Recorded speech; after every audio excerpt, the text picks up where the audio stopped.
Jesus nos chamou para sermos luz, brilhando no mundo e mostrando a verdade, revelando seu amor para quem não pode ver, transformando a escuridão em claridade. Nos chamou para sermos sal, levar sabor e cura, porque muitos não conhecem o Senhor. Com palavras e ações, praticar a minha fé, para que mais pessoas sintam seu amor. Somos a luz do mundo e o sal da terra, chamados por Deus para brilhar, levando a mensagem de amor e paz, para que todos possam te encontrar. Somos a luz do mundo e o sal da terra, chamados por Deus para brilhar, levando a mensagem de amor e paz, para que todos possam te encontrar.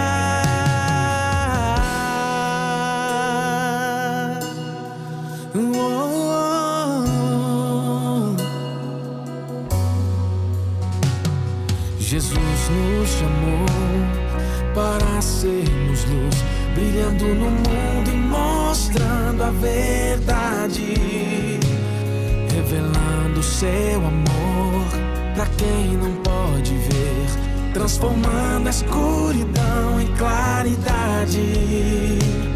Nos chamou para sermos sal, levar sabor e cura, porque muitos não conhecem o Senhor.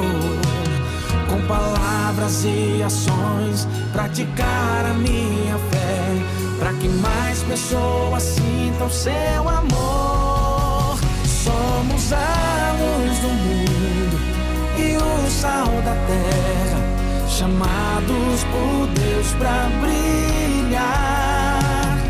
levando a mensagem de amor e paz, para que todos possam te encontrar.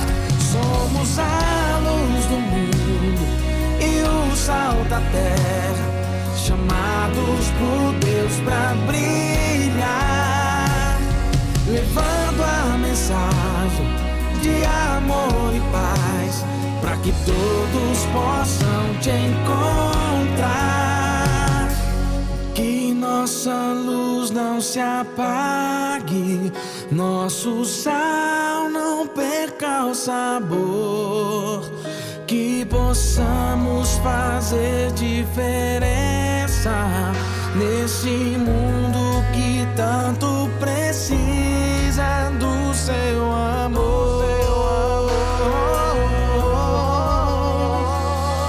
Que nossa luz não se apague, nosso sal não perca o sabor, que possamos fazer diferença nesse mundo que tanto precisa do seu amor. Somos a luz do mundo e o sal da terra, chamados por Deus para brilhar, levando a mensagem de amor e paz, para que todos possam te encontrar.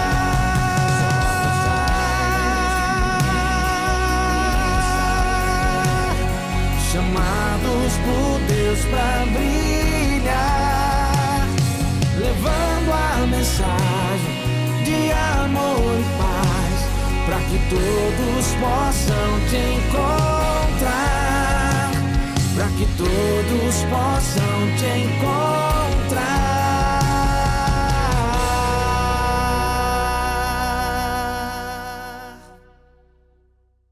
Missões, o dever de ir, fazer discípulos, batizar e ensinar. São as próprias palavras do Senhor Jesus Cristo no capítulo 28 de Mateus. Ele também deu duas características importantes para a sua igreja na terra em missões: ser o sal da terra e a luz do mundo. Qual é a minha função em missões?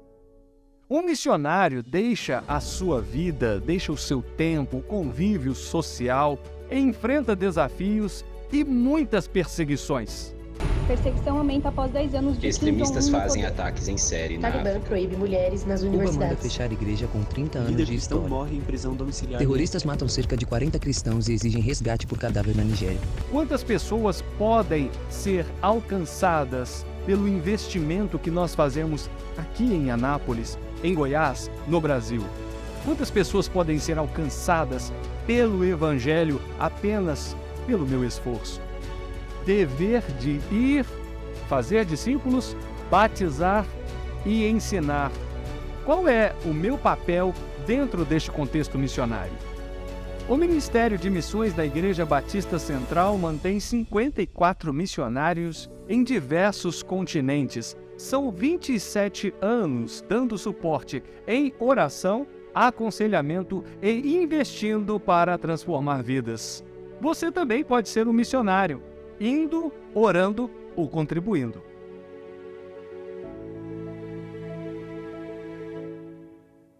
Aleluia. Glória a Deus, irmãos. Amém? Vamos ficar de pé? Se você puder, fique de pé.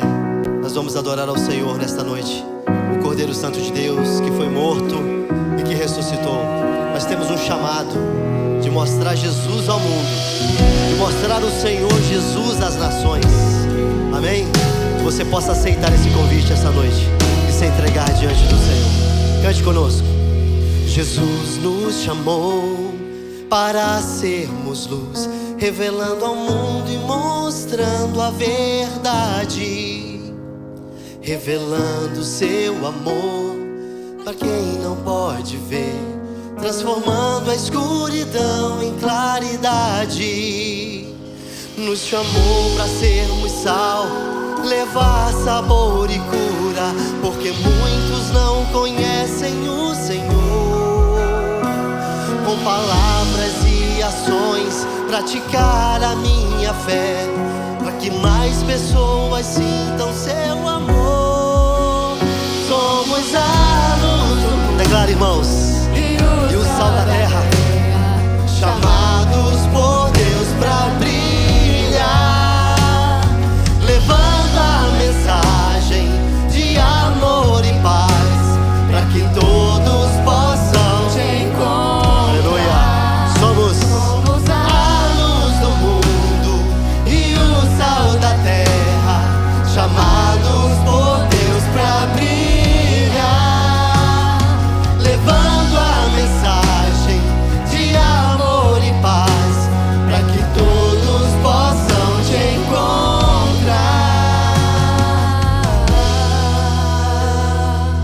Aleluia, Jesus. Oh, aleluia. Vamos declarar.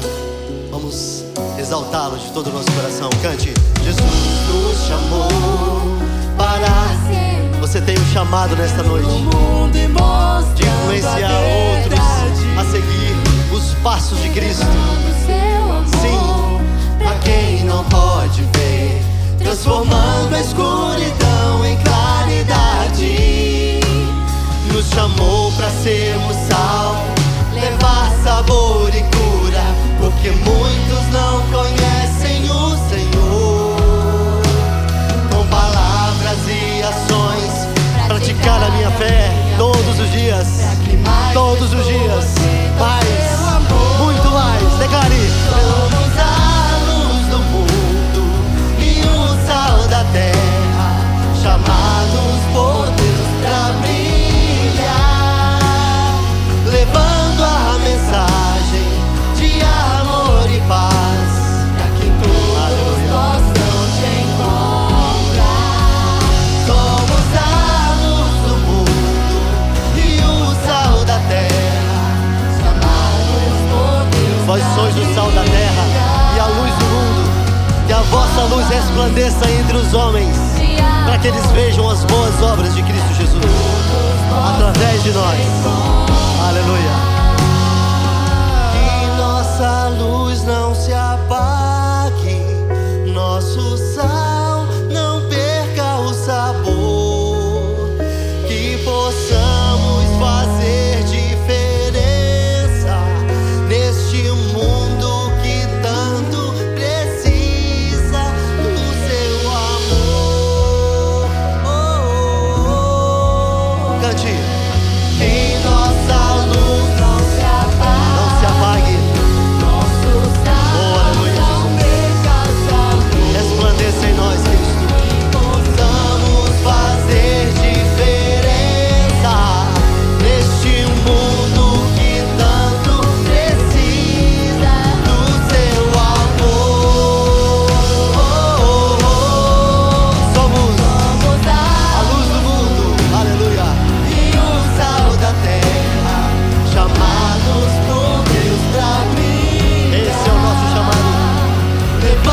Louvado seja o nome do Senhor. Você pode glorificar o nome do Senhor nessa noite?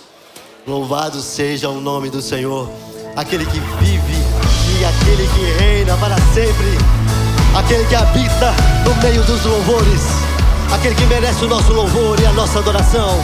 Por isso, meu querido, não fique parado. Adore o nome do Senhor.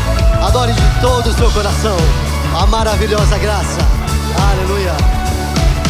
Quem derrotou a escuridão e me amou até o fim, o Rei da Glória, o Rei dos Reis, Jesus. Aleluia. Com sua voz sacode a terra, em sua presença não há palavras. É o Rei da Glória, o Rei dos Reis, Jesus.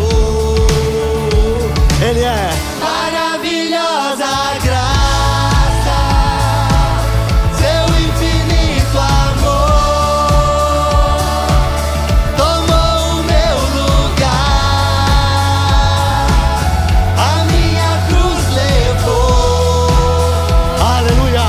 Sua vida entregou, oh Senhor Jesus, para me resgatar.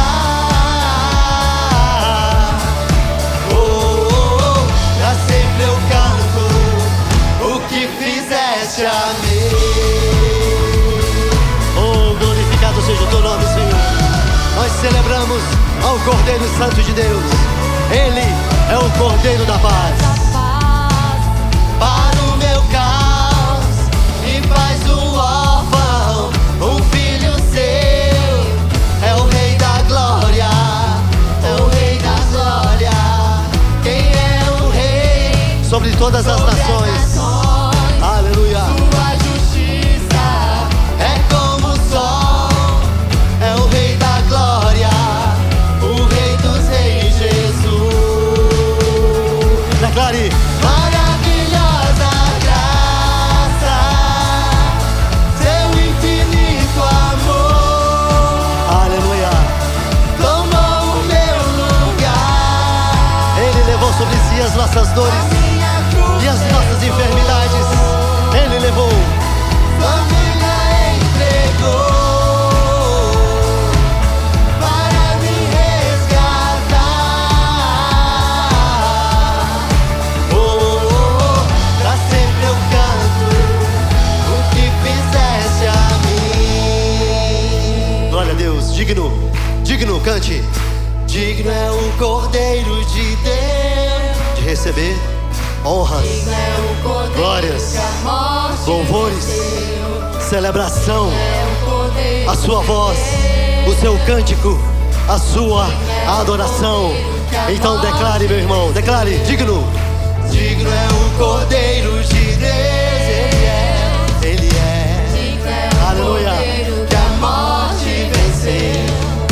Digno é o Cordeiro de Deus. Digno, digno, maravilhosa graça, seu infinito amor.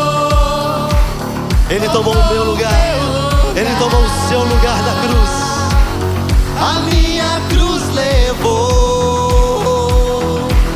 Sua vida oh, aleluia. Oh, maravilhosa graça para me resgatar.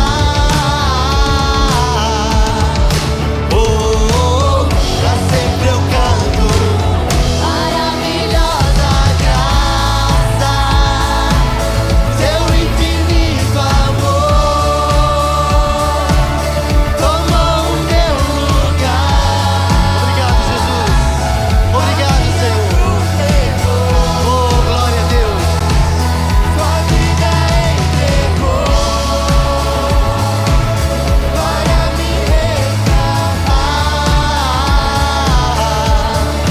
Oh, pra sempre eu canto o que fizeste a mim. Oh, celebramos ao Cordeiro Santo de Deus. Ele esteve morto, mas ressuscitou. Glórias ao teu nome, Senhor. Glórias ao Senhor Jesus. Aleluia. Oh, aleluia. Aplauda o Senhor. Aplauda bem forte, bem forte, bem forte. É para o Rei da Glória, o Rei dos Reis. Aleluia. Aleluia. Glórias ao Senhor Jesus. Quem é este Jesus? Quem é este, meu irmão? Quem é este Jesus que até o mar e o vento obedecem a sua voz? Quem é esse Jesus que me livrou do pecado e da morte, me tirou do lamaçal, me colocou sobre uma rocha? Aleluia, aleluia, Jesus. Não há outro como o nosso Deus, não há outro como o Senhor Jesus. Por isso nós celebramos nesta noite, por isso nós erguemos nossa voz a plenos pulmões para adorá-lo, para bendizê-lo de todo o nosso coração. Oh, aleluia, Jesus. Recebe, Senhor, recebe o nosso louvor. Não há outro como tu,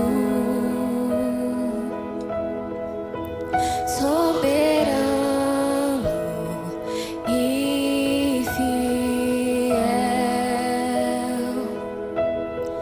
Não há outro como tu. Reina sobre a terra e os céus. Cante, irmãos. És o Alfa e Ômega, início e fim.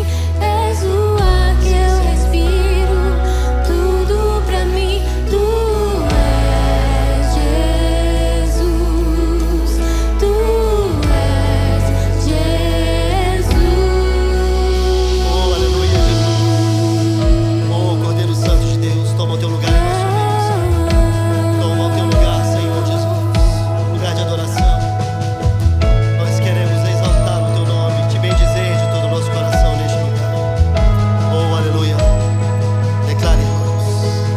Não há outro como tu, Não há outro, não há outro. soberano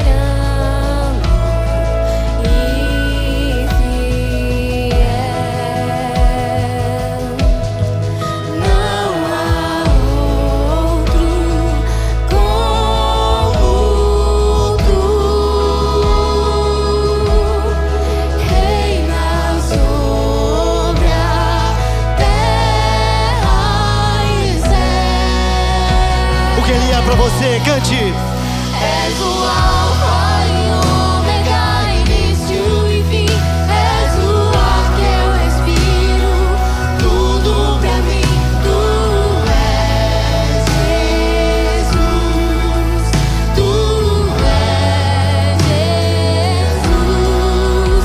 És o Alfa e Ômega, início e fim. És o ar que eu respiro, tudo pra mim. Tu és Jesus, tu és Jesus. Aleluia. Oh, maravilhoso Deus. Este é aquele que esteve morto, mas ressuscitou. Este é o Filho de Deus. Este é a resplandecente estrela da manhã. Este é o nosso Salvador. Este é aquele que não levou em conta a vergonha da cruz, mas se entregou em nosso lugar. Este é o Cordeiro de Deus que tira o pecado do mundo. Quem é este Jesus? Este é aquele que esteve morto, mas ressuscitou. Aleluia! E está vivo pelos séculos dos séculos. Pelos séculos dos séculos. Aleluia! Aleluia! O Alfa e o Ômega.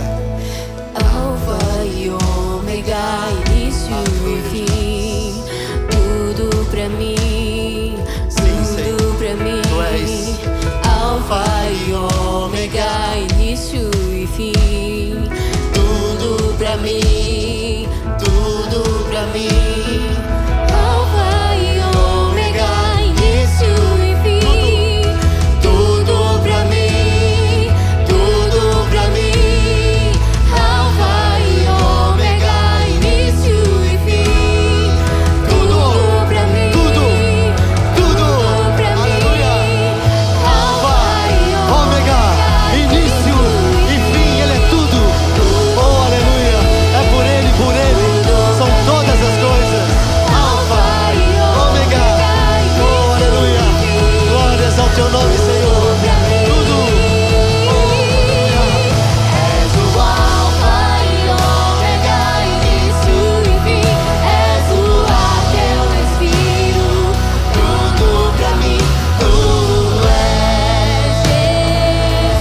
ministramos e glorificamos o Teu nome, Senhor Jesus.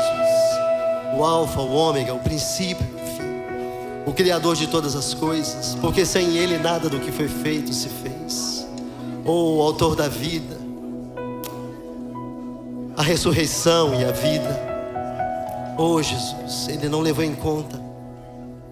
Ele levou em conta ser pregado na cruz do Calvário por mim e por você. Oh Jesus Cristo, nós Te adoramos neste lugar, Senhor. Recebe os nossos louvores e a nossa adoração. Tu és o Alfa, Tu és o Ômega, Tu és o princípio e o fim. Louvado seja o Teu nome, Senhor. Oh, aleluia, Jesus. Ele mesmo enxugará dos nossos olhos toda a lágrima. E não haverá mais morte, e não haverá mais pranto, e não haverá mais dor, e não haverá mais tristeza, porque todas essas coisas vão passar, e Ele fará nova todas as coisas, aleluia. O Senhor Jesus fará nova todas as coisas. Por isso glorificamos ao Senhor Jesus e exaltamos de todo o nosso coração, aleluia, Jesus. Oh Pai, nós aguardamos este dia maravilhoso. Nós aguardamos este momento grandioso em que estaremos com o Senhor Jesus e para sempre glorificaremos o nome dele. Aleluia. Oh, aleluia. Exalte o nome do Senhor, irmãos. Glorifique o nome do Senhor Jesus neste lugar. Glorificamos o Teu nome, Senhor. Aleluia. Aleluia. Aguardo o dia que verei no céu a luz mais forte que o sol. Aleluia. O céu se abrir e ver descer Jesus em majestade, força e poder. Tristeza e choro não existirão, sofrer e morte lá não entrarão. Na eternidade com meu Salvador, pra sempre adorarei ao meu Senhor. Toda a igreja adorando ao Senhor, cante. Virá o Rei Jesus, meu coração deseja vê-lo em sua presença, pra sempre estar. Aguardo o dia em que Ele vem nos buscar. Maravilhoso Deus, Tu és tremendo, Senhor, e nós Te exaltamos e Te bendizemos de todo o nosso coração. Glórias ao Teu nome, Senhor. E junto aos santos, Todos nós, aleluia. louvor eterno ali entoarei. Tua luz a tudo iluminará, pra sempre, ó Deus, então governará. Virá o Rei Jesus,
Glória a Deus. Cante, irmãos. Seus passos hei de ouvir, soando lá além do escudo vem. Aleluia, aleluia. Cante. Passarinhos, belas flores, querem me encantar. São vãos terrestres esplendores, mas contemplo Se você contempla o lar do Senhor, então declare, declare, irmãos. Declare, virá. Aleluia.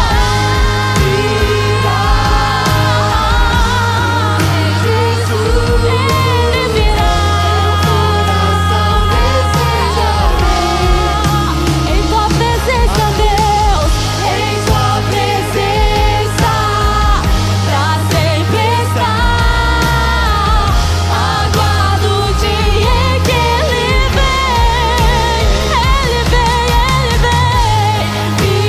virá o Rei Jesus. Meu coração deseja vê-lo em tua presença, pra sempre estar. Aguardo o dia em que Ele vem nos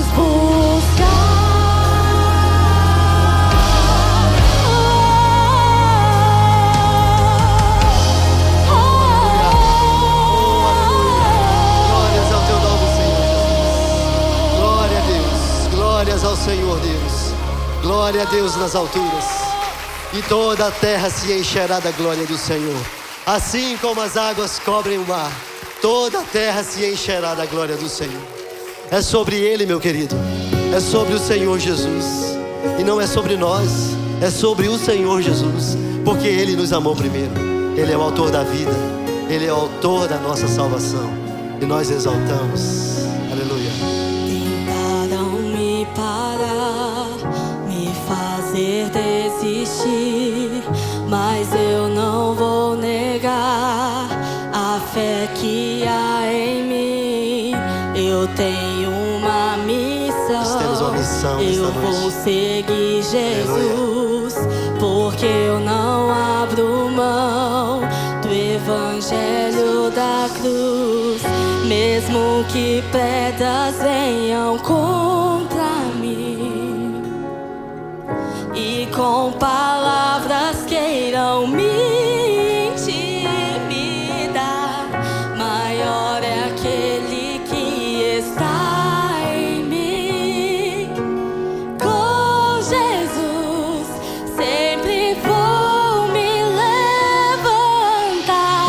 Eu olho pra Jesus, pro amor de Deus da cruz. Eu como Abba Pai, ó vem com seu poder. Eu olho pra Jesus, pro amor de Deus da cruz. Nada pode parar o autor da vida. Oh, aleluia. Não há nada que impeça o agir do Senhor. Não há nada que impeça a obra do Senhor de seguir em frente. Nós confiamos no Senhor. Cante. Mesmo que pedras venham contra mim e com palavras queiram me intimidar, maior é aquele que está em mim. Aleluia. Com Jesus sempre Sempre vou me vou me levantar. Então declare, declare. Eu olho pra Jesus, pro amor de Deus na cruz.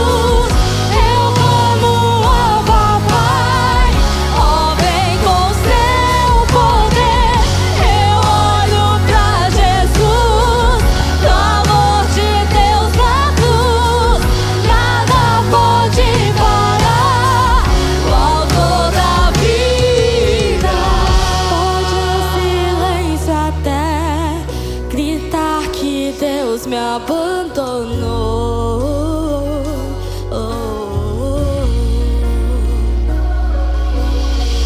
Eu vivo pela fé e tenho um Deus que estende a mão pra me levantar.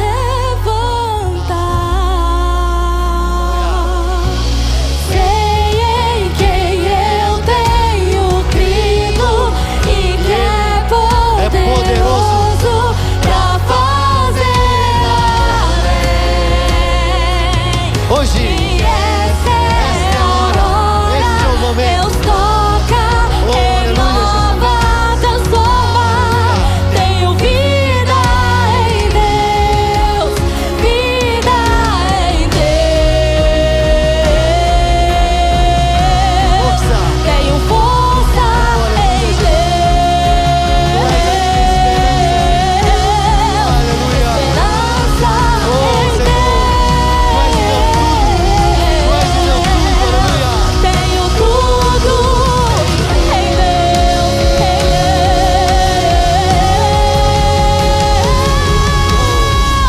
Eu olho pra Jesus, o amor de Deus na cruz. Eu como a papai, eu venho com seu poder.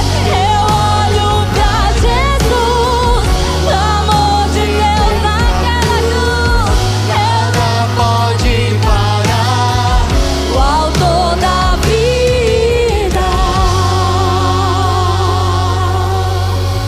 Oh, aleluia. Glórias ao teu nome, Senhor. O nosso Deus não se cansa, Ele não fica exausto, e as nossas forças se renovam no Senhor. A palavra de Deus diz isso. Glórias ao teu nome, Senhor.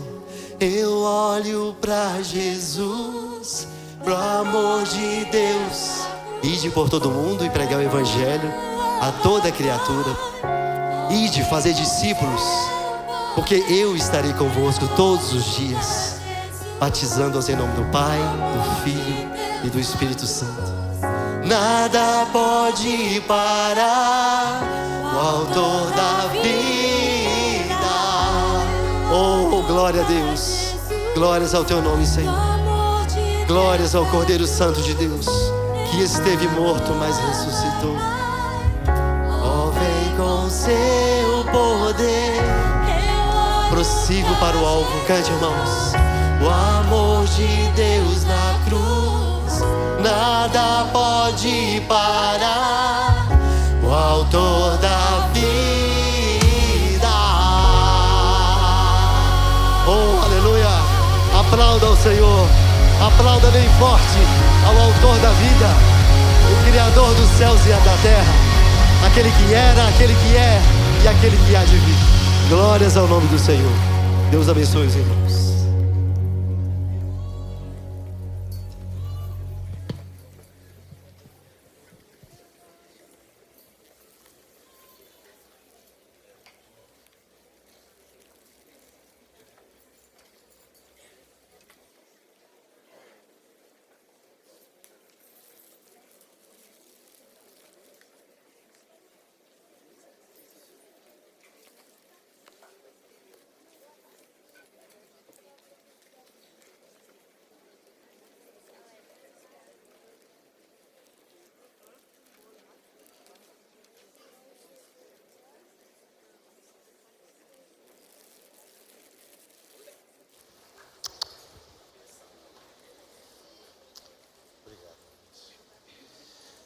Irmãos, é com muita alegria que nós estamos recebendo aqui, pastor, chegou o batismo, presbiteriano já está achando que a água aqui é para batizar.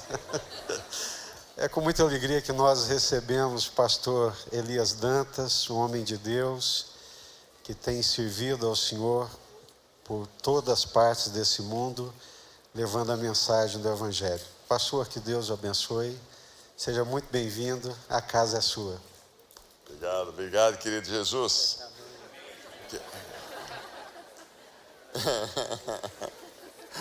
É isso aí, Jesus querido, amigo. A paz, meus irmãos e irmãs. Eu deveria chamar de outra maneira, qual é? Oi.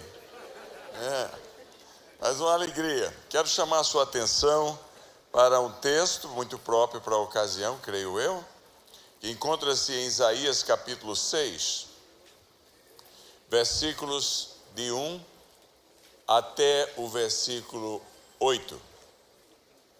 Diz assim o texto da palavra do Senhor: No ano da morte do rei Uzias, eu vi o Senhor assentado sobre um alto e sublime trono, e as abas de suas vestes enchiam o templo.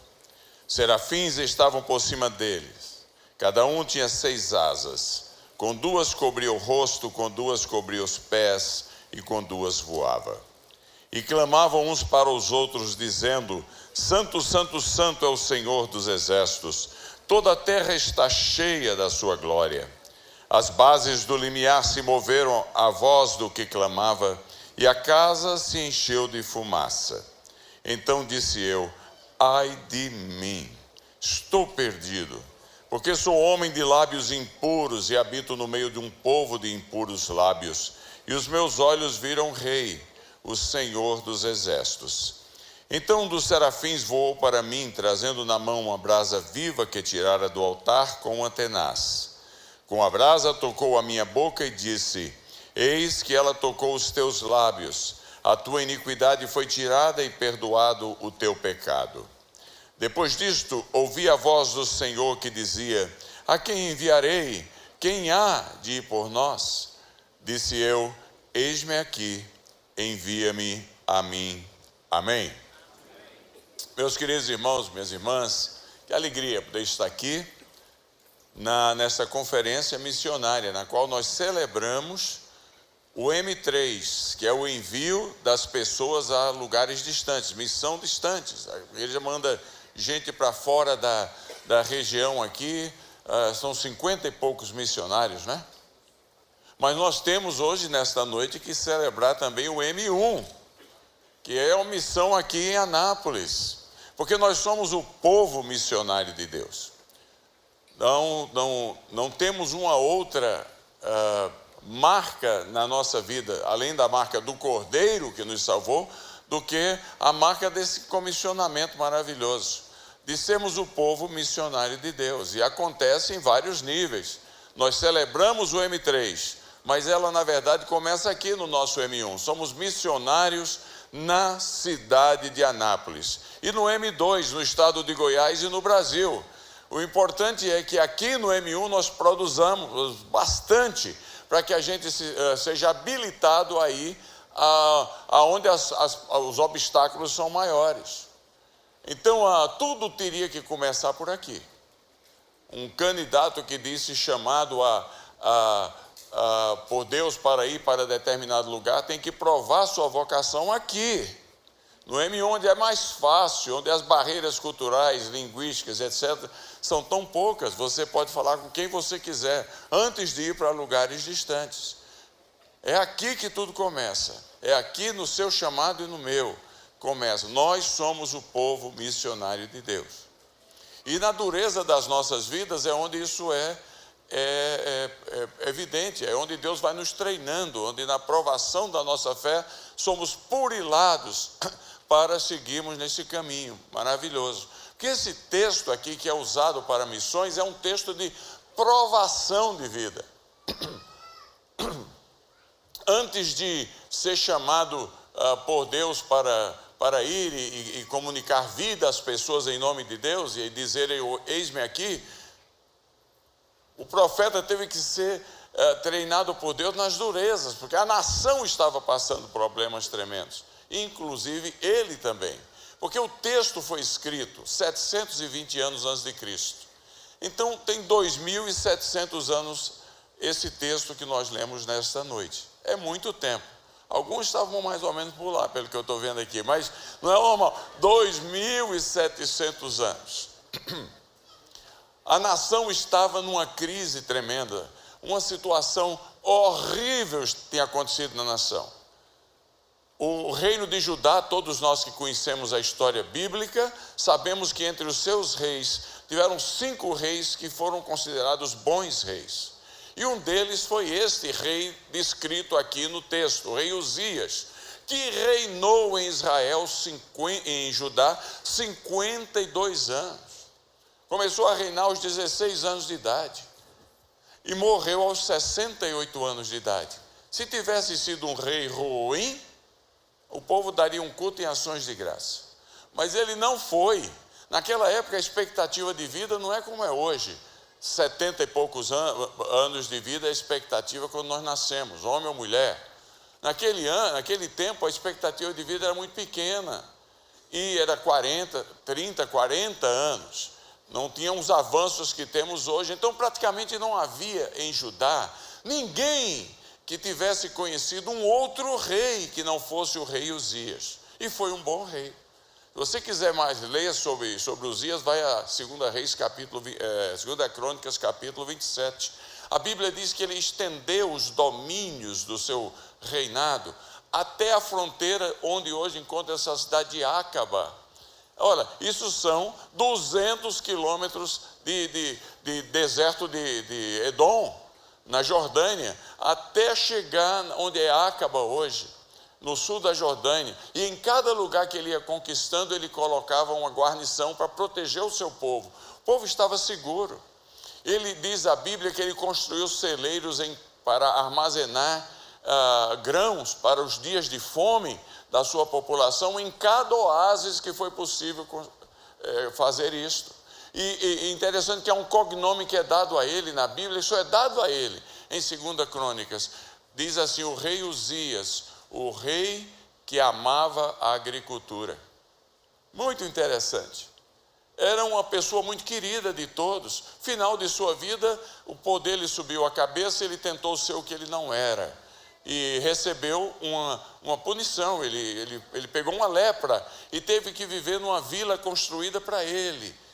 Mas o seu filho, Jotão, passou a reinar em seu lugar, mas era um reinado orientado. O filho Jotão o encontrava com ele regularmente através de um buraco na muralha, onde o pai conversava com ele de dentro, que o leproso não podia ter contato físico e proximidade com outras pessoas, e o filho compartilhava o que estava acontecendo no reino, e então ele dava os conselhos. Mas chegou a hora, que como para todos nós vai chegar, que ele morreu, e a nação entrou em crise.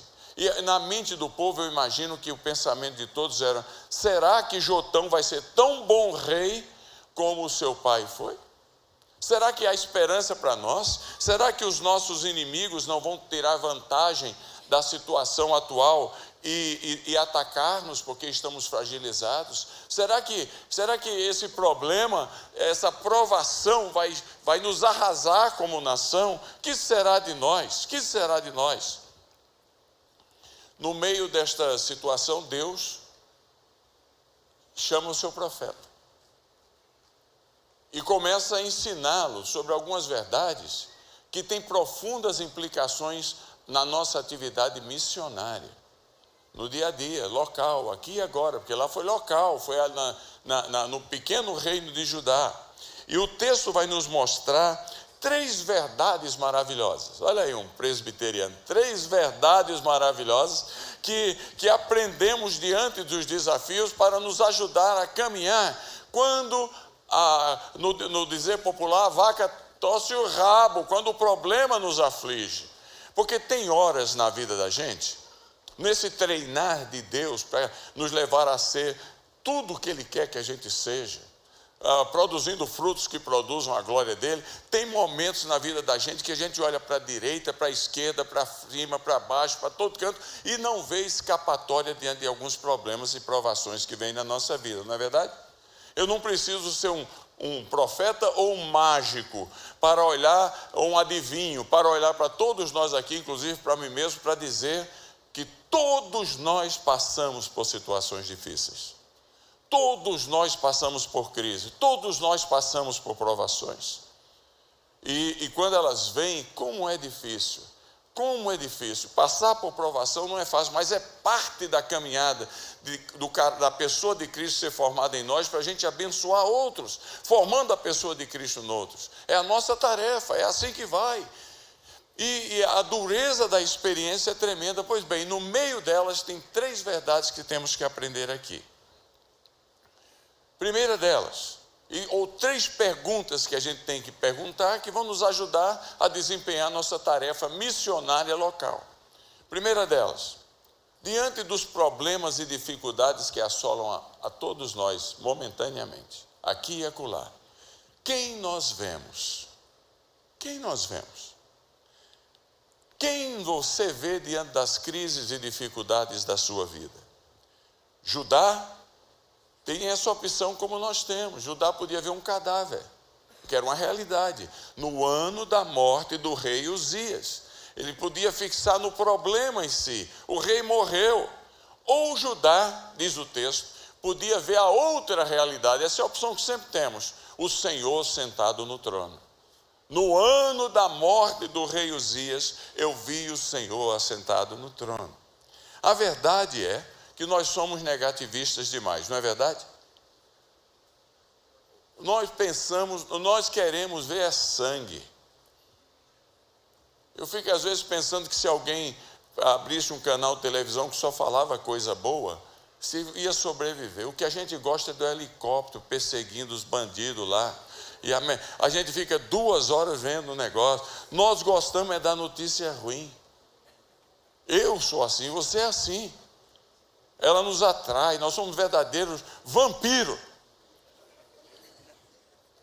Eu lembro que quando a guerra estourou no Iraque, eu fui para o Iraque, no norte do Iraque, e havia há um grupo ainda no Iraque, chamado Yazidis. O grupo tinha 800 mil pessoas, na população total do Iraque de quase 40 milhões de pessoas. E eles eram conhecidos pelos cristãos e pelos muçulmanos como adoradores do demônio. E adoravam o demônio desde o 4º século, porque ninguém nunca falou de Deus para eles. Nunca teve um crente entre eles. Nunca teve um cristão entre eles.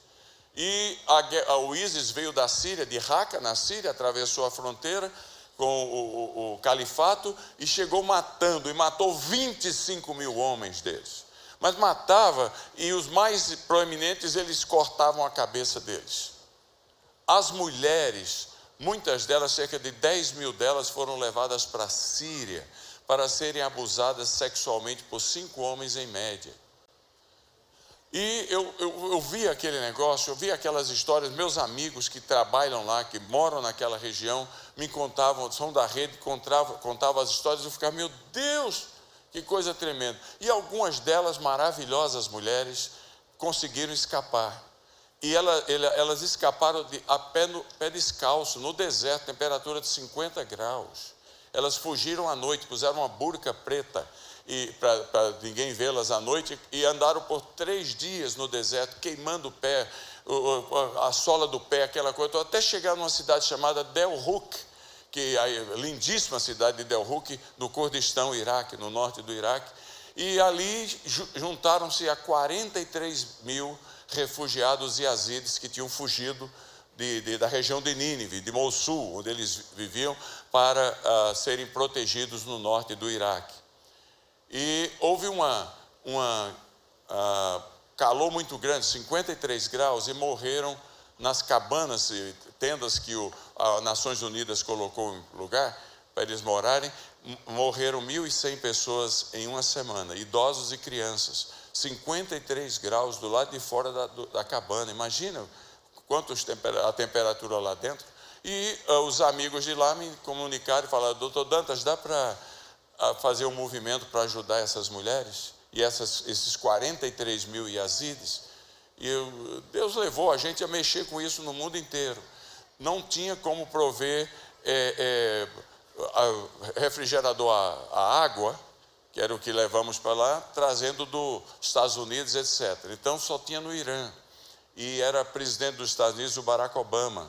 E nós conseguimos diretamente conversar com ele para uma autorização inédita, que é proibido que americanos comprarem coisas do Irã, comércio com Irã, mas devido à catástrofe, o governo dele autorizou. Em 15 dias haviam 43 mil refrigeradores a água, e baixaram a temperatura drasticamente nas cabanas, salvando vidas, através das igrejas, lá pouquíssimas igrejas que haviam na época.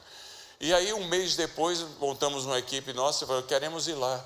Mas no meu coração, o que eu queria era encontrar as mulheres yazidis, as sofredoras. E eu pedi à nossa equipe se poderia marcar uma entrevista com elas. E eles conseguiram, com a autorização do líder daquele grupo étnico, trazer 15 mulheres. Estava lá estava o pastor egípcio, minha esposa e um pastor, Assembleia de Deus curdo da região. E eu fui lá, na hora marcada, aquelas mulheres 13 a 28 anos de idade, todas sofridas, todas machucadas, todas traumatizadas. Eu falei, por favor, contem suas histórias. E elas começavam a contar a sua história, e toda vez que mencionavam o nome Isis, o Daesh, que é o nome em árabe, toda vez que mencionavam o nome do grupo guerrilheiro, o que tinha acontecido com elas, elas rodavam pelo chão, salivavam, era uma cena horrível, e eu chorava como uma criança, porque era isso que eu queria ter visto. Eu fui lá para ver o drama, eu fui lá para ver o cadáver do rei Uzias. Eu sou uma pessoa terrível. Eu queria ver o sangue. E de repente, depois que elas tinham falado, mulheres de 13 a 28 anos, lindas, corajosas, ousadas, maravilhosas, heroínas. O líder do movimento deles lá, do grupo étnico, falou, doutor Dantas, a história não é só esta, tem um outro lado. E eu parei e falei, que outro lado? Ele falou, doutor Dantas, nosso grupo tem sofrido demais. Nós perdemos muita gente. E aí as Nações Unidas vieram aqui. E eles colocaram as tendas com água e luz. E foram embora, nunca mais voltaram. Como nós somos agradecidos a eles. Mas nunca mais voltaram. As agências ONGs, elas vêm aqui semanalmente. Cada semana vem uma diferente, traz remédio, traz comida. E elas vêm aqui, nos deixam tudo isso e vão embora. Nós somos tão agradecidos a elas. Mas, doutor Dantas, não tem muito cristão aqui nessa região. E não tinha naquela ocasião, não tem. Mas eles têm uma diferença. Eles não são muitos, mas eles vêm aqui com o que eles têm e o que eles não têm, sacrificialmente. E eles não vão embora, doutor Dantas, eles nos amam. Eu fui lá para ver o cadáver do rei Uzias. E Deus estava me mostrando que ele está sentado no trono. No trono. Comigo estava o pastor da Assembleia de Deus, que era um novo convertido. Como não tem pastor, não tem gente, converteu, dia seguinte é pastor. E ele ouviu aquilo, depois terminamos, que eu me senti muito mal. Agradecido a Deus, mas mal comigo mesmo. Porque, na verdade, o que eu queria ver era a notícia ruim. E eu esqueci que quando o problema vem na nossa vida, a gente tem que tentar ver Deus assentado no trono. Ele tem um propósito em todas as coisas. E aí, eu fui para casa, nos Estados Unidos, e recebi um e-mail, um mês depois, do pastor da Assembleia de Deus. Ele dizia assim, doutor Dantas, nem eu sabia que eles iam dizer aquilo. Mas já que disseram, eu criei finalmente coragem. Eu resolvi, uma noite, realizar um evento no campo de refugiados para explicar para eles o que é a fé cristã. E eu pensei que eu distribuí os folhetos no campo, um campo imenso de refugiados, na esperança de que viessem 10 pessoas, porque nunca tinha tido um crente, lembra, é adorador do demônio. Nunca tinha tido um crente, vivendo no terror do medo, do mal. Ele falou, para minha surpresa, vieram 4.000. E quando eu fiz o apelo, doutor Dantas, 2.000 pessoas se entregaram a Jesus. Mês passado eu estava lá, fui para o Iraque. E que alegria encontrar aquelas mulheres. Agora elas são as líderes evangelistas do movimento. É uma coisa tremenda. Olha, Deus não perde o controle, Ele está sentado no trono. Parece uma contradição da sabedoria divina. Só essa contradição da sabedoria divina explica isto. Porque nenhum de nós sabe, no meio dos nossos problemas, o que se passa na sala do trono. Qual é o propósito de Deus? O que você e eu decidem ver quando a gente passa por lutas, ou nos derrota e aniquila, ou nos anima e enche o nosso coração de esperança. É sempre assim. A turma fica falando por aí que a Europa está virando muçulmana. Já ouviu essa conversa? A BBC de Londres publicou um artigo dizendo assim que o fenômeno religioso da Europa não é o Islã. O fenômeno religioso da Europa é o plantio de igrejas evangélicas na França. A cada 3 dias uma nova igreja é plantada. A gente quer ver a notícia ruim, mas Deus continua sentado no trono. É uma coisa. Quem é que pode deter os desígnios de Deus? Lá no Afeganistão, aconteceu, você sabe, o Talibã. É uma coisa terrível. E em Cabul, isso história é 100% verdadeira. O líder de uma das guarnições do Talibã visitou um médico que tem 3 filhos. Uma filha de 12 anos e 2 outros filhos. E chegou lá e disse para ele, eu vim aqui porque eu quero casar com sua filha. E o pai, o médico, falou, mas como casar com minha filha? Ela tem 12 anos. Falou, pois é, Mohammed aguardou 4 anos para casar com Fátima, mas ela tinha 9 anos quando ele casou com ela. Então, está dentro da lei. Ele falou, então, mas eu não posso, você não pode esperar uns anos ela se educar e depois você casa com ela. Ele falou, não, eu lhe dou até amanhã. Ou você me dá a permissão amanhã, ou eu pego de qualquer jeito e mato você. Este médico desesperou-se, trancou-se no seu quarto à noite e gritava, literalmente gritava. Ele contou o testemunho dele, gritava, dizendo, Deus, faz alguma coisa. De repente o quarto onde ele estava se iluminou completamente. Ele viu um vulto luminoso. E esse vulto luminoso falou para ele, aquele vulto luminoso, pegue o que você puder e saia com a sua família e eu vou levar você a uma terra de segurança. E ele perguntou, mas quem é o Senhor? Ele falou, você saberá quem eu sou no lugar que eu vou lhe levar quando você ouvir estas palavras. Tinha fome e me deste de comer, tive sede e me deste de beber, estava nu e me vestiste. Desapareceu. Ele pegou um pouco do que tinha, conseguiu sair com sua família, fugiu, conseguiu chegar em um local onde ele pegou um barco, e esse barco levou para as ilhas gregas.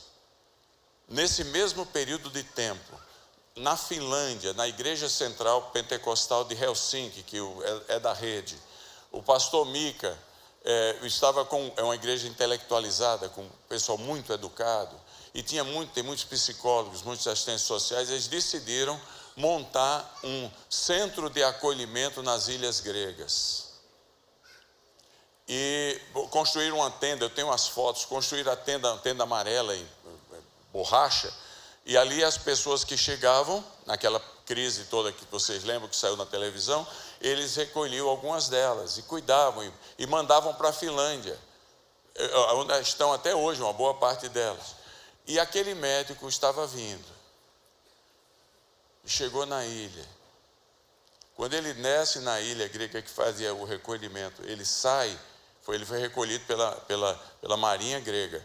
Quando ele pisa na ilha, está na praia e começa a andar em direção ao local onde os refugiados estavam para ir, eis que estava lá a tenda grande da igreja amarela, e em letras garrafais na frente, estava nu e me vestiste, sedento me deste de beber, tive fome e me deste de comer. Jesus Cristo.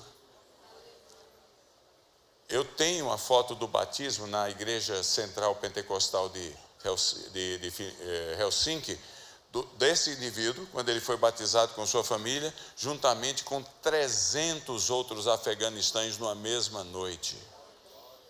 A gente quer ver a tragédia, e Deus continua assentado no trono, meus queridos irmãos.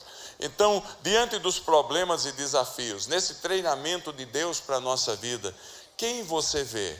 Você vê o problema em si, sua dureza, ou você vê o Senhor assentado no trono? Não, a maravilha? Isaías diz, eu vejo o Senhor E quando ele vê o Senhor, ele vê a grandiosidade. Ele diz: o templo está cheio das suas vestes, toda a terra está cheia da sua glória, até o local onde o cadáver do rei Uzias se encontrava. Quando ele resolve ver o Senhor no meio das suas dificuldades, ele vê a dignidade de Deus. Ele diz: santo, santo, santo é o Senhor. Os serafins tinham 6 asas, com 4 cobriram os seus olhos em respeito a Deus, e com 2 louvavam a Deus. Ele viu o poder de Deus, porque a base do limiar se moveu, tudo chacoalhou como um terremoto, e a casa se encheu de fumaça, e a voz do Senhor fez o templo tremer. Ninguém, nem nada pode anular os propósitos de Deus. Missões sempre acontecem nessa realidade de luta, porque a vida é uma luta, e a missão é o dia a dia da gente. Ela acontece na nossa realidade, é uma batalha, mas o Senhor está presente. É sempre uma batalha espiritual entre a lealdade nossa a Jesus e a lealdade que o nosso inimigo quer conquistar da nossa vida. É uma batalha. Lá no Iraque agora, o meu motorista era um ayatolá convertido. Tem 3 na igreja convertidos. 3. O outro que tinha uma metralhadora comigo era o outro ayatolá, me dando proteção. Agora, o mês passado. Um dia o pastor Francis Joseph, dessa igreja cristã e missionária, estava na igreja, e chegou um indivíduo dos seus 50 anos, todo de boné, roupa esportiva, todo, né? Aí, eu preciso falar com o senhor. Quando ele disse: pois não, entra aqui. Quando entrou na sala dele lá em Bagdá, o cara tirou os óculos. Sabe quem é que era, e o boné?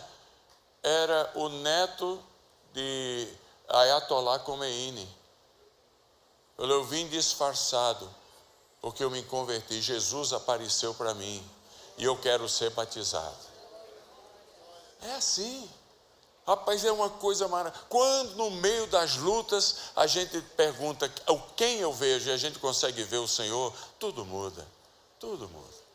Segunda pergunta, que o pastor me deu um tempo aí, eu tenho que correr aqui, é muito importante. Segunda pergunta é como, se a primeira foi quem você vê. Qual foi a primeira pergunta? Quem você vê. A segunda é como você se vê. Como você se vê. Porque também há 2 opções aqui. Se você ler o texto, a primeira reação diante das dificuldades no treinamento missionário de Isaías foi ele dizer: eu não presto, mas eu te amo. Eu sou um miserável, eu sou uma pessoa de lábios impuros. É muito fácil a gente se desmotivar diante dos problemas, não é verdade? Porque eles machucam, é difícil. Elias, uma hora, estava em cima do Monte Carmelo, era o campeão da fé. A cena seguinte está dentro de uma caverna. E quando a gente permite o desânimo tomar conta do nosso psique, da nossa mente, da nossa alma, tudo muda. A gente começa a acusar Deus, a acusar os outros, a acusar a gente mesmo. Ele diz: ninguém te segue. Deus tem que dizer: tem 8.000 joelhos que não se dobraram a Baal. Ele falou: é porque o povo não presta. Não presta. E ele vai se destruindo a si mesmo e acusando os outros. É horrível quando a gente se vê como a razão do problema. É horrível quando a gente se acusa. É horrível quando a gente se destrói. Desgraçado homem que sou, estou perdido. Deus manda então um serafim sair do altar com a brasa, vem nos lábios dele e diz: tudo o que você falou é verdade. Mas só que o verbo está no tempo errado. Você era, você não é mais. Eu e você éramos tudo o que os momentos de dificuldade querem levar-nos a imaginar que ainda somos. Mas ele disse: perdoados estão os teus pecados. Nós fomos lavados, somos justificados, transformados no sangue do Cordeiro. Quando Elias disse: eu vou ficando aqui dentro da cova, vou ficando por aqui na caverna, porque todos te abandonaram, Deus diz para eles: deixa disso, Elias, saia da caverna, haja positivamente, não se esconda, vá para a luta. Aí não é o seu lugar, saia. Eu e você nessa jornada da vida de produzir discípulos, nessa jornada missionária da vida, não fomos chamados para rabeira, fomos chamados para o comando, vamos para a luta. Se tem uma pessoa que tem tudo para reclamar da vida, essa pessoa sou eu. 22 irmãos, só resta 7. Vendo minha família morrer, meu pai morrer, minha mãe morrer. Não é fácil. Tive paralisia infantil, tenho um pé que é 40 e um 43. Não namorava com ninguém, por vergonha. Lá no Rio Grande do Norte e no interior de São Paulo, eu estava, vamos, arrumava uma namorada, ela queria andar comigo na beira da praia. Eu falei, mas de jeito nenhum, porque vai pensar que tem dois ali. A marca que fica é 2 perneta. Você não imagina como é horrível o complexo. Complexo é uma coisa terrível. Muitos de nós temos, né? A gente gasta 2 horas na frente do espelho para esconder o que a gente não gosta. E a gente entra na igreja vitoriosamente, mas todo mundo nota. É porque o povo é bom. E eu estava lá, envergonhado, pastor, me tornei pastor, complexado, cara. Pensa que é fácil você ter uma perna mais fina, um pé 40 e o outro 43? Olha, esse sapato eu usei pela primeira vez porque comprei para vir aqui. Já está virando Aladim. Não tem, vira Aladim, na terceira, 4ª vez é um negócio, diz que eu uso tênis. É mais difícil virar Aladim. E um dia, no meio do meu desespero, meu sofrimento, que quando vem é horrível, o complexo é horrível. Deus me deu um texto que diz assim: bendito seja o Deus e Pai de nosso Senhor Jesus Cristo. É Ele que nos consola em nossas aflições, para que consolemos os outros com o consolo que recebemos dele. É o começo de uma das cartas de Paulo, se eu não me engano, 2 Coríntios. E Deus curou a angústia do meu coração. Tem coisas que acontecem na vida da gente que a gente é responsável, porque nós somos pessoas duras e difíceis. Mas tem coisas, essas a gente devia se arrepender e tentar mudar. Tem coisas que não estão no nosso poder para mudar. Uma delas é um defeito físico que eu tinha. Não depende de você, você está assim, aconteceu. Então você tem que aprender o melhor no meio dessa situação. E para usar para a glória de Deus. E eu então, Deus me curou. Naquela semana, em Araraquara, uma mulher estava frequentando a igreja chamada Dona Maria Augusta Lupo, a dona da Lupo. Dona da Lupo estava na igreja. E ganhou coragem, chegou para mim e falou, pastor jovem, isso faz muito tempo, falou, reverendo, você aceita o convite para vir em minha casa, jantar? Casa dos Lupo? Falei, não tive dúvida, falei, agora. Ela marcou a data e eu chego lá com minha esposa, eu tinha 30 e poucos anos. O cara nunca me viu na vida, o Elvio Lupo. Sentamos lá, não é que o cara chega... Eu nunca conversei com aquele infeliz na minha vida. A primeira coisa que ele me pergunta na vida é, reverendo, tem alguma parte do seu corpo que você não gosta?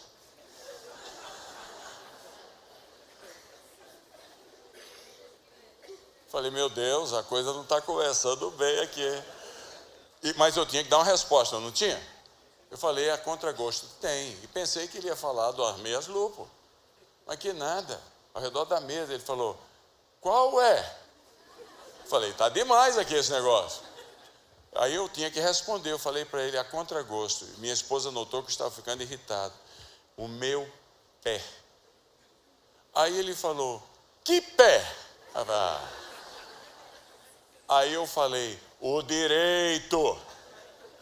Aí ele falou, mas por quê? Olha a conversa, a primeira conversa que eu tive com o dono da Meia Lupo. Mas por que você não gosta do seu pé direito? Aí eu, perdendo a paciência, eu falei, porque um é 40 e o outro é 43. Ele estourou na risada na minha cara. Aí eu me levantei para sair, claro, um pouco de hombridade. Me levantei para sair. Aí Dona Maria Augusta Lupo, que é viva até hoje, tem 102 anos, falou assim, reverendo, sente, por favor. Sentei, em atenção ela falou, deixa eu lhe explicar por que é que ele fez essa pergunta. É porque ele também tem um pé 40 e um 43. E ele é um complexado. Agora foi minha vez. Aí eu perguntei para ele, qual é o 40? Aí ele falou para mim, o meu 40 é o esquerdo. Eu falei, maravilha, vamos comprar tênis juntos. E começamos a comprar sapato e tênis juntos. Um problema que me fazia sofrer transformou-se numa porta missionária para abençoar outra pessoa. Você está entendendo? É assim. Você sabe qual é o maior recurso que você tem para se dar bem na vida? Produtiva, cristã? São as suas lutas. Não são os seus acertos. Porque se tudo na sua vida fosse acerto, ninguém ia acreditar, nem você, porque no mundo tereis aflições. Mas as nossas lutas, quando elas são encaradas com a visão que Deus quer que nós as encaremos, é outra coisa. A gente produz abertura no outro, inspiração no outro. Eles recebem de nós o consolo que nós recebemos do Senhor. Para de reclamar das coisas ruins. Para reclamar daquilo que você não tem capacidade e competência para mudar. Não dá. Muda você. Permita Deus trabalhar com você para que você seja uma boa ou um bom missionário de Deus no dia a dia da sua vida. Quando eu fui fazer meu doutorado na Califórnia, eu pastorzão, meus 3 filhos, minha denominação, o presidente falou, pode ir que está tudo pago. Nunca veio nada. E chegou uma hora que eu não tinha mais o que comer. Mais o que comer. Eu pegava num centro social hispano lá em Pasadena, queijo e farinha e leite. O grande Elias, professor de seminário, seu professor, não tinha o que comer. E eu entrei olha, você vendo minha família daquele jeito, tendo que estudar, minha esposa, filha de médico, classe média bem sucedida, e eu naquela situação trouxe-os para um fracasso. Você não imagina a dor que foi. E no dia que eu mais me desesperei, tinha um banco lá na cidade chamado Security Pacific Bank, que foi comprado pelo Banco da América. Tinha 3 agências na cidade. Não é que ele entrou numa parceria com uma rede de sanduíche chamada Caos. E o negócio promocional era se você tirasse na maquininha um dinheiro ou um saldo e aquele recibozinho saísse com a Coca-Cola ou com um sanduíche ou com uma batata, você ia lá e comia. Eu não tinha nada para comer em casa. Eu disse, essa é a resposta de Deus. E eu fui para a máquina do banco e começava a tirar. Mas dava para tirar uma coisa, um dia, uma manhã. Primeiro dia eu fui lá e tirei, e saiu umas 2 Coca-Cola, eu tinha 5 pessoas em casa. Não tive dúvida. O grande Elias. Na noite eu me cobri de plástico, depois que os americanos tinham ido dormir, e entrei naquelas containers imensos de lixo. Fui para o lixo, pegando atrás dos recibinhos. A americana pegava, amassava e jogava. No meio do lixo, em Los Angeles, comendo da lata de lixo. Nunca comi tanto sanduíche na minha vida por 3 meses. E a família inteira sobreviveu. E aí minha esposa fala, e agora, Liz? Que situação? Eu falei, nós nunca vamos reclamar. Deus tem um propósito em todas as coisas. Levou 17 anos para eu entender o porquê. Porque eu me ver naquela situação. Porque 17 anos depois eu já estava fazendo um 2º doutorado na Universidade de Toronto. E eu fiz uma imersão de 3 anos na Califórnia. E havia uma igreja na Califórnia procurando um pastor. E eu procurando uma igreja. E essa igreja era chamada Igreja da Celebridade. Tinha 2.000 atores de Hollywood na igreja. Pode ver, vai no site, Bel Air Church, em Beverly Hills. Família de Nancy, Ronald Reagan tinha morrido, mas a esposa dele estava na igreja. Ia ocasionalmente, mas o seu filho ia mais. Uma das igrejas mais ricas dos Estados Unidos. E a liderança da igreja me pediu para fazer uma gentileza de tentar tornar a igreja amiga dos pobres de Los Angeles. Los Angeles tem 50.000 pessoas morando na miséria. À noite eles montam as tendas numa rua chamada Skid Row, no centro da cidade. E essa era a minha grande tarefa, tornar a igreja dos ricos amiga dos pobres. E aí eu tinha que fazer alguma coisa com alguém, então falei com o Los Angeles Lakers, porque o dono do prédio do Los Angeles Lakers era presbítero da nossa igreja. E aí o Los Angeles Lakers entrou em parceria com a gente e montamos 40 projetos de ajuda aos necessitados de Los Angeles, com 1.200 membros da igreja participando, investindo milhões de dólares lá para ajudar os pobres. Aí eu lembrei, 17 anos atrás, eu estava no meio daqueles que eu estava ajudando agora. Se eu não tivesse tido uma atitude, Deus não tivesse dado a graça de eu ver, esperar em Deus para ver o que é que Ele tinha a me ensinar no meio da dureza, eu não poderia jamais estar numa posição de sentir a dor do outro. Entende? É assim que Deus vai trabalhando. O dia veio para eu ir para a Universidade de Nova York, onde eu trabalho como diretor até os dias de hoje. E eu comuniquei à igreja que estava saindo, tinha terminado esse programa, tinha que voltar para a universidade. E o Los Angeles Lakers soube. E o vice-presidente telefonou para a minha secretária e disse: o Dr. Dantas pode vir num jogo? E eu fui no jogo. Mas não sabia. Eles me puseram no primeira fila, aquela que custa $3.000 o assento. E no intervalo, com câmeras de televisão, Los Angeles Lakers, com câmera, Magic Johnson era do time, com câmeras de televisão para o país inteiro. Ele me chamou no intervalo na frente, reconheceu que a gente estava participando de parceria com eles e me deu uma placa de cristal que é um dos meus orgulhos, para falar a verdade. Está na minha mesa. Diz assim: ao Dr. Elias Dantas, Belé Presbyterian Church, protetor dos pobres de Los Angeles. Olha que coisa maravilhosa. Do mesmo grupo que um dia eu comi da lata de lixo. A gente nunca sabe o que Deus reservou na frente para a gente. Ele nunca sabe. Então, diante das dificuldades e diante dos problemas, lembra, é plano de Deus treinar você, para que você seja maior discipulador, maior abençoador, maior missionário. Agora, terminando. O que você vai fazer? Se a primeira pergunta foi quem você vê, se a segunda foi como você se vê, a terceira que o texto faz é o que você vai fazer com aquilo que você vê. Porque também tem duas opções. A primeira opção é você dizer: isso não é para mim, e segue sua vida. Mas Igreja Batista Central, a outra opção é você ouvir a voz do Senhor que diz: a quem enviarei? Quem há de ir por nós? Observe que é Deus fazendo uma pergunta e usando um pronome no plural.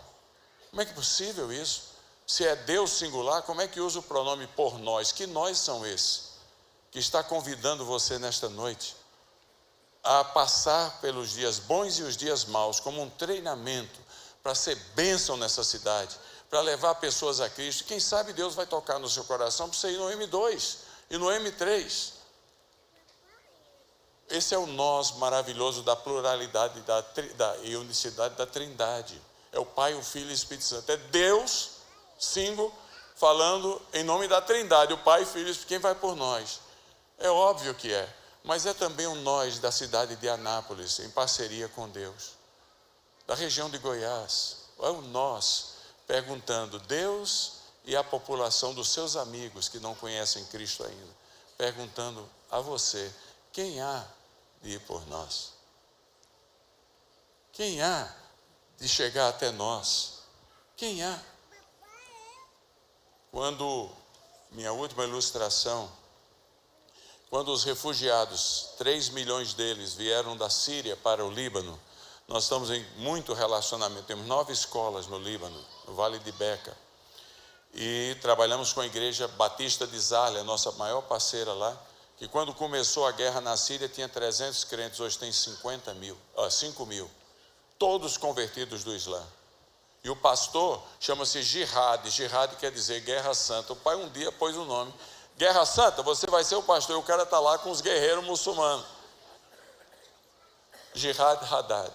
ele sempre me leva lá. Quando eu vou uma vez ao ano ao Líbano, ele me leva para encontrar com os convertidos.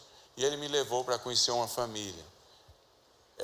Essa família, ele era um agnóstico, entre aspas, muçulmano.